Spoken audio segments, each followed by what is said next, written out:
What's up, y'all? Welcome back to a brand new video. Now, this video is part of an ongoing series I am doing where I am asking people in my life to send me their top 10 favorite movies, and I'm going through, I'm watching those movies, reviewing them, rating them, and seeing how they match up. Now, in this video, I'm going to be doing Mr. Craig Delano's list, the man himself, Mr. Craig. Now, if you don't know who Mr. Craig is, first of all, how dare you? Second of all, he's a close family friend of my wife, Destiny. I would say he's a close family friend of mine now as well. He's like, how I would describe it is he and Destiny very much have an uncle-niece kind of relationship, and so that's kind of how I view him as well, as pretty much as like a surrogate uncle, Mr. Craig. We love him and his family, his two kiddos, Charlie and Cy. Destiny has babysat them their whole lives. We absolutely love them. We love his wife, Christy. We love his mother-in-law, Cease. We love everyone in the Delano family and adjacent to them. But Mr. Craig, now, he and I were talking about this series that I do. We were out to dinner with him one night, and we were talking about it. The next day, maybe it was even later that night, he sent me his list of his top 10 favorite movies. And so here's kind of how this works, is I go and I ask people, I try to give them a heads up, like a couple weeks in advance. Hey, I don't assume that people know that I do this. So I'm like, I have this series that I do on YouTube where I watch 10 favorite movies. Could you send me your list? And so it usually takes people a little while. I've had a couple people that have knocked it out like right then. But Mr. Craig was one of the first people that he sent it to me, and he was like, you don't even have to do this if you don't want to. He goes, but I'm going to send you this list. And I was like, I appreciate it. You sent it to me. You took time, so I'm going to take the time. I'm going to watch these movies, and I'm going to make this list. So if somebody sends me a list, I'm probably going to do it. And Mr. Craig, I'm about to go through his top 10 movies. Mr. Craig, thank you for sending me this list. I appreciate it. Before we get into it, there's a couple things I want to say that he told me. When I had started watching them, we saw them again. We went and had dinner with them. And he told me that he does not care what score he gets on this. He doesn't expect to get a high score, and he doesn't care if he gets a high score. And he said that he knew he probably would not. And he was just telling me he likes movies that aren't typically popular, that aren't like the popular big blockbuster movies. He likes movies that are a little more obscure, maybe indie movies or cult classic movies, movies that don't do as well critically. And he told me that he likes movies that people don't like that they like. So it's just like if you watch a movie, you enjoy it, but you don't want to admit that you enjoy it. That's the kind of movie Mr. Craig likes. And he told me that, and I think that's absolutely awesome. I think anyone can like any kind of movies that they like, whether however well known they are, however big they are, whether they are or they aren't. I don't care. However critically panned or acclaimed they are, I don't care. I think you can like whatever movies you like. So we're going to get into this first with some honorable mentions. I watched 10 movies for this, by the way, that I had never even seen before.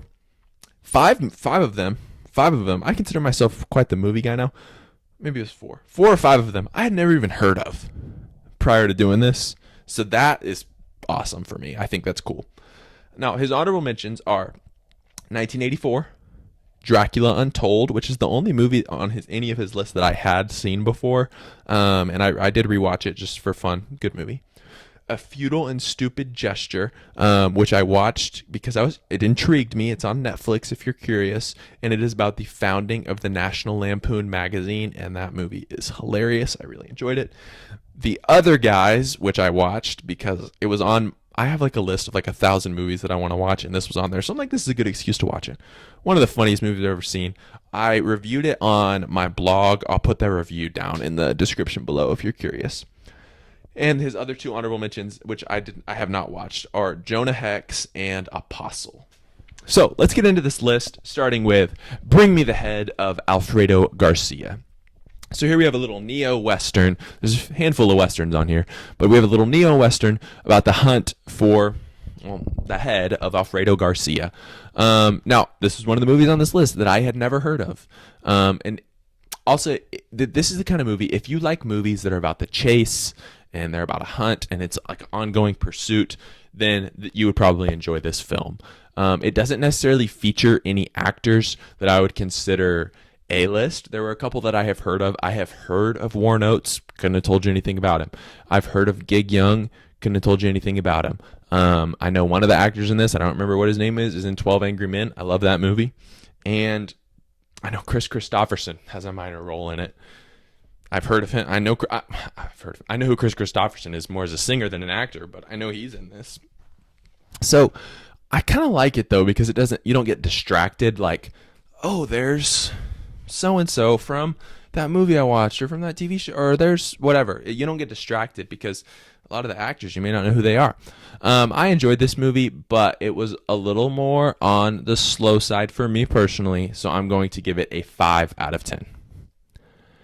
Next up, we have Gaslight, which is one of the most infuriating movies I have ever seen.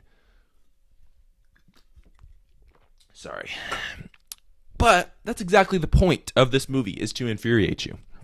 It holds up extremely, extremely well for a movie that was released 80 years ago. In both the storytelling and acting sense, it holds up really well. Slight spoiler warning here. I was so mad at this movie the whole time because to me it was so obvious what was happening and that the character of Gregory was gaslighting. The movie is called Gaslight. That he was gaslighting Paula. And so, I mean, look at the title. It's obvious what's happening. But then I realized this after I finished the movie because I was researching it. The people, when this movie came out, didn't know that was happening because the term gaslighting comes from this movie.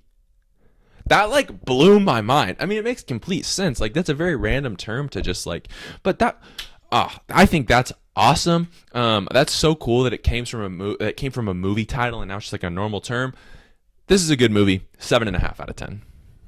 Once Upon a Time in Mexico, the last movie I watched, it actually took me like 3 weeks to watch this movie because I was halfway through it.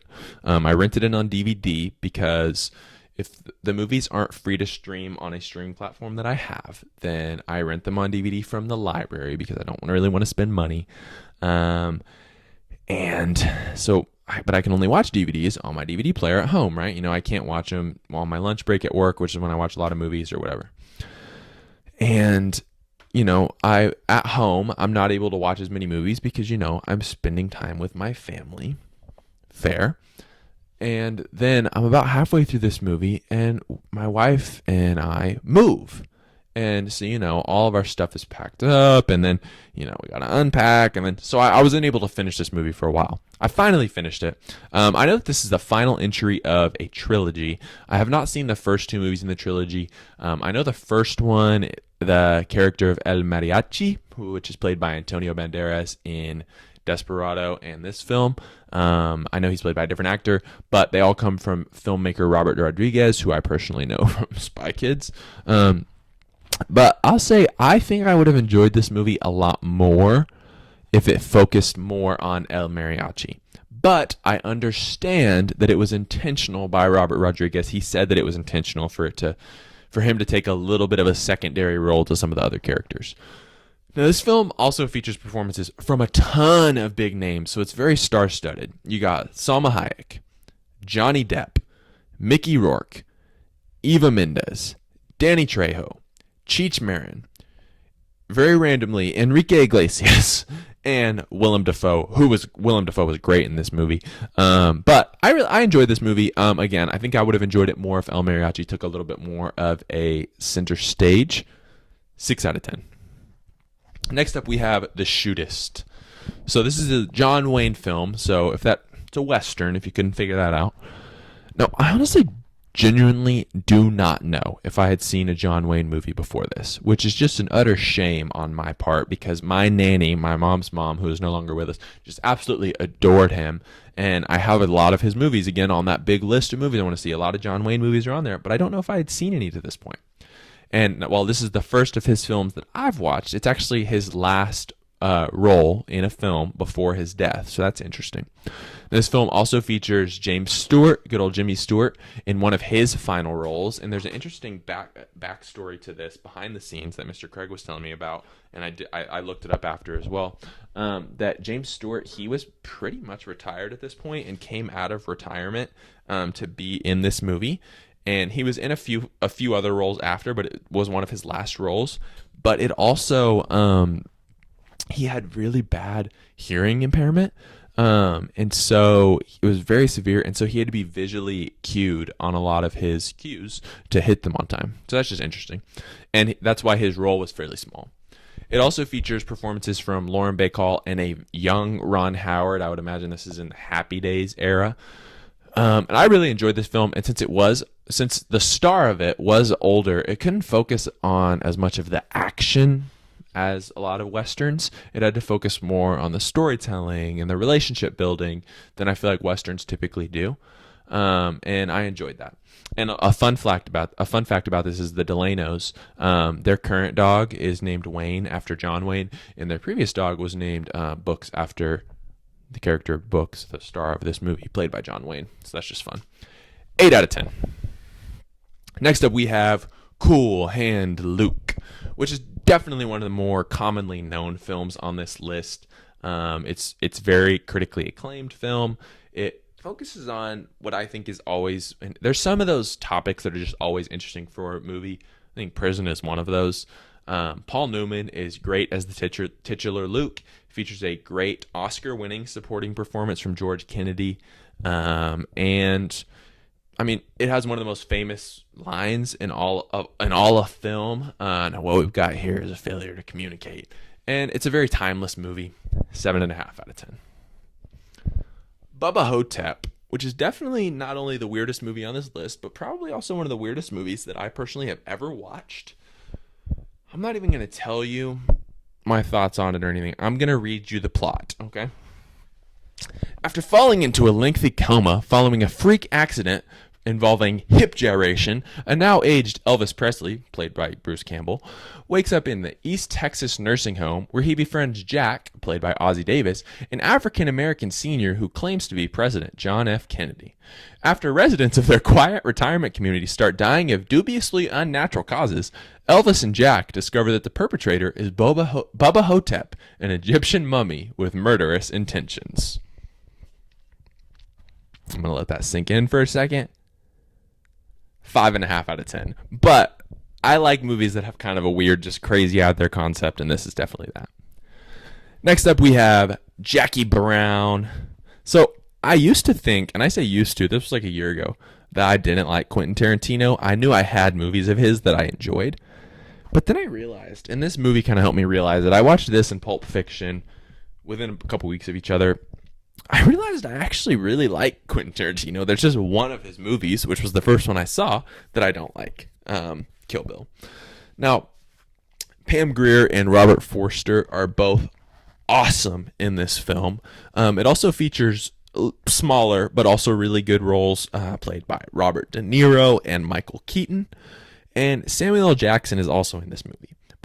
He's good in it, but I'm not going to give him praise because I do not like the way that his hair looked in this movie. It made me really uncomfortable seeing him with that long hair. So that washes his good performance.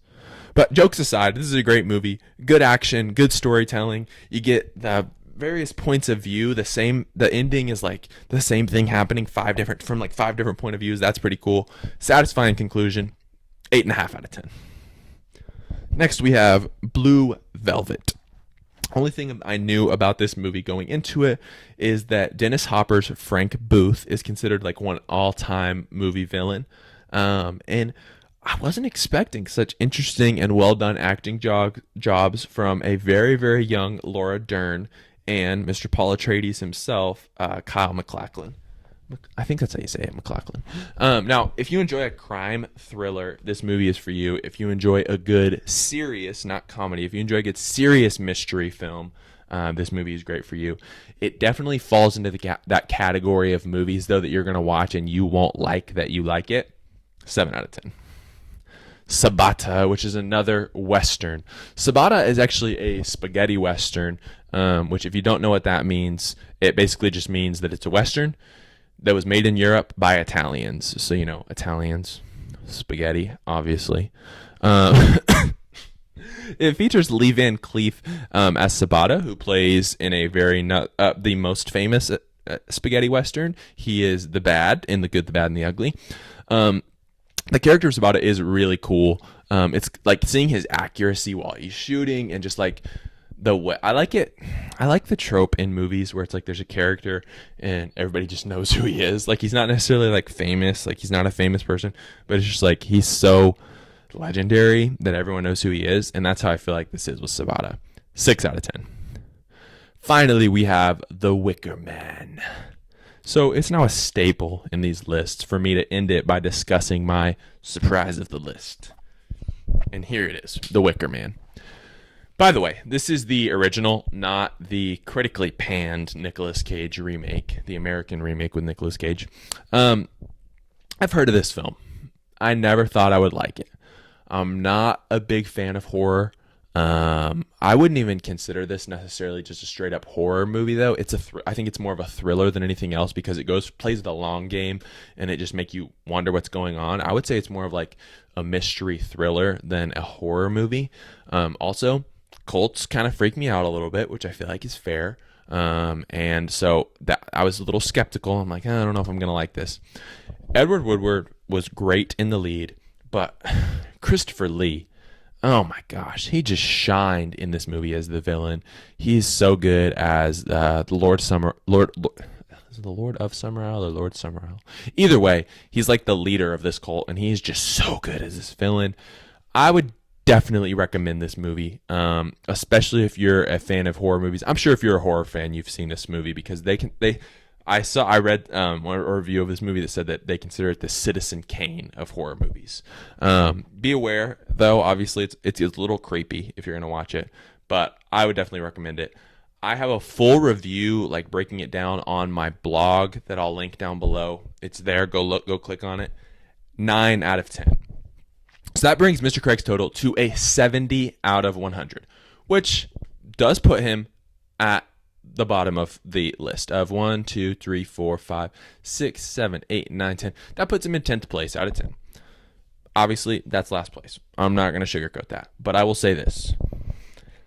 These movies, this is what this is about. I love watching the movies and I love connecting with the people that I love. But what this series is really about for me is watching movies that I typically would not watch.